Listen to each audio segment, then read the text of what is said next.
My name is Sarah. I'm 32 years old. I've been with Daniel for 8 years. We got married 5 years ago. We don't have children yet.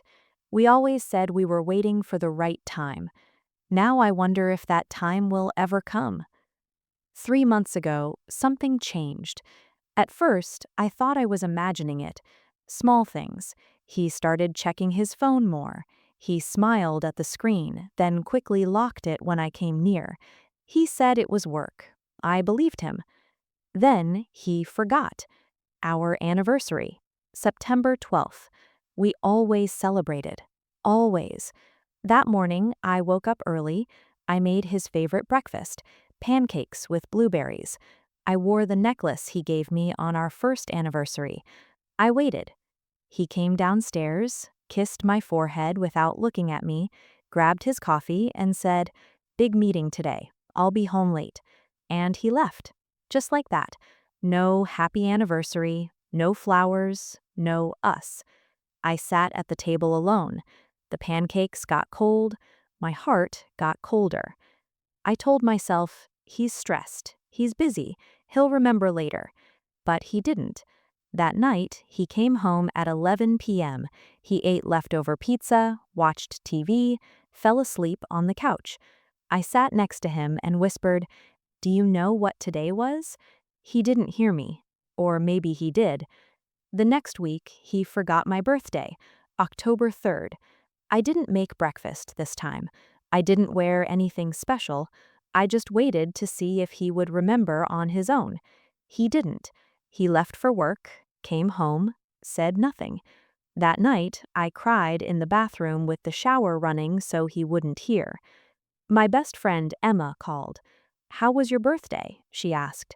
I couldn't speak. I just cried. She said, "Sarah, something's wrong. This isn't like him. You need to talk to him." But I was scared. Scared of the answer, scared that talking would make it real. I started watching him. I hate that I did this, but I had no choice. He changed his phone password. He started going to the gym more. He bought new cologne. He smiled more, but not at me. Never at me. One night, I asked him, "Do you still love me?"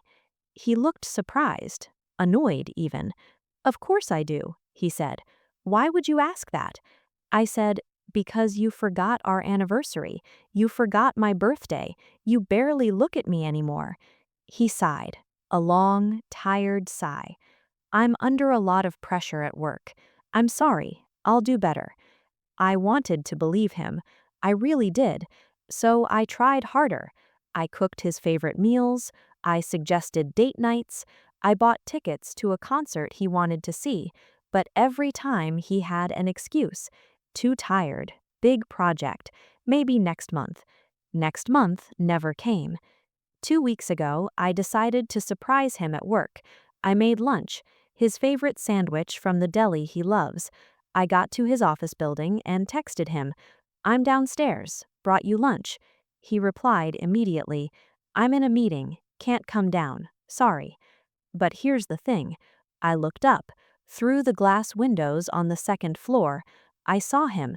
He wasn't in a meeting. He was standing by the coffee machine, laughing, talking to a woman with long dark hair and a bright smile. She touched his arm. He didn't move away. My hands started shaking. I stood there for 10 minutes, watching. They talked, they laughed. He threw away his coffee cup and walked back with her toward the offices. He looked happy, relaxed, alive. I hadn't seen him look like that in months. I went home. I didn't tell him I came. That night, I couldn't sleep. I lay next to him, staring at the ceiling, and I realized something. He didn't forget me. You don't forget someone by accident. You forget someone when you're too busy remembering someone else. The next morning, I did something I never thought I would do. I waited for him to get in the shower. I picked up his phone. My heart was pounding. I knew his old password, our anniversary date, 0912. I tried it. It didn't work. I tried my birthday, 1003. Nothing. Then I tried something else. random numbers, and it opened. I went to his messages. I didn't have to scroll far. There she was, Mia. The last message was from last night, 11:47 p.m., while I was lying awake next to him. It said, "I miss you already. Today was perfect. Can't wait for this weekend." I scrolled up. Weeks of messages. Months, maybe. "Good morning, beautiful. Thinking about you. I wish I could stay longer. You make me feel alive again." My vision blurred. I heard the shower turn off. I put the phone down exactly where it was. I walked to the kitchen. I made coffee. My hands wouldn't stop shaking. He came downstairs, kissed my forehead, the same empty kiss. "I have to leave early today," he said. I looked at him, really looked at him. This man I gave 8 years of my life to. This man I trusted. This man who forgot me. I asked, "Where are you going?" He hesitated. Just for a second. "Client meeting." I nodded. "Okay." He left. I sat at the kitchen table and I cried. Not loud, not dramatic, just tears falling silently while I held my coffee cup. I cried for the woman I used to be, the woman who believed in us, the woman who thought love was enough. That afternoon, I called Emma. I told her everything. She was quiet for a long time. Then she said, "What are you going to do?" I said, "I don't know." But that was a lie. I knew, I just wasn't ready to say it out loud yet. That night, I waited for him. I made dinner, set the table, lit candles. Not because I wanted to save us, but because I wanted to see if he would even notice. He came home at 9 p.m. He looked at the table. "What's this?" he asked. "Dinner," I said. "For us." We sat down. We ate in silence. I watched him. He didn't look at me once. He checked his phone 3 times. After dinner, I said, "We need to talk." He looked nervous. "About what?" I took a breath. "About Mia." His face went pale. He opened his mouth, closed it, opened it again. "Sarah, I held up my hand. "Don't. Please don't insult me with a lie." He put his head in his hands. "It's not what you think," he said. "Then what is it?" I asked. My voice was so calm, too calm. He looked up. "I never meant for this to happen. I was lonely. You were always busy with work. We grew apart. She understood me. She listened." I stared at him. I was busy? I was distant? I tried everything. I planned dates. I made your favorite meals. I asked you every single day how you were, and you forgot me. He started crying. "I'm sorry. I'm so sorry. I'll end it. I'll fix this. Please." But I wasn't crying anymore. I was done crying. I stood up. "You can't fix this," I said. "You didn't forget our anniversary because you were busy. You forgot it because you were celebrating something else with her. You didn't forget my birthday. You just didn't care." He reached for my hand. I pulled away. "Where are you going?" he asked.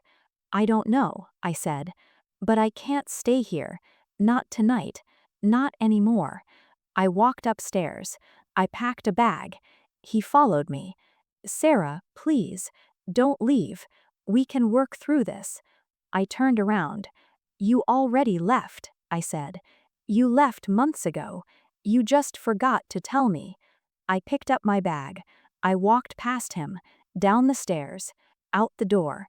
I sat in my car. My hands gripped the steering wheel. And then I let myself cry. One last time for us. For me. For the woman who loved someone who forgot her. It's been 2 weeks. I'm staying with Emma. He calls every day. He texts, "I miss you. I'm sorry. Come home." But here's what I finally understand. He doesn't miss me. He misses the version of me that made him feel less guilty. The version that waited, that tried, that stayed. I'm not that woman anymore. I'm the woman who chose herself, who walked away from someone who made her feel invisible, who realized that being alone is better than being forgotten. My name is Sarah. I'm 32 years old, and I'm learning how to remember myself again. Thank you for listening to this story. If this story touched your heart, please like, comment, share, and subscribe to the Story Reading in English channel. Your support helps more stories reach people like you. With each story, our English gets better, and our hearts get stronger.